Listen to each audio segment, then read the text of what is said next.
Okay mga kagala, so napaano tayo ngayon? Kasi bawal pala pumasok sa gate 4. Andito sa at Holy Spirit. Iniwan ko na lang yung motor ko sa gate 4 tapos nilakad ko na hanggang number 35. Number 20. Doon tayo yung pick natin, number 30 pala. Sabi niya, sabi 30. Pamihira.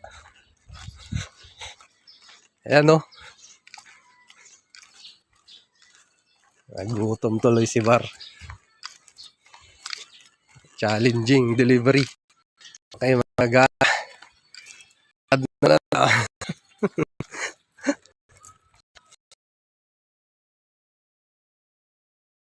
kasi malayo daw ang ikutan. Ikot pa tayo ng ng congressional.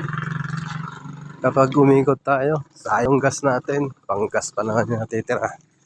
Sige mga gala, dito tayo sa gate 4.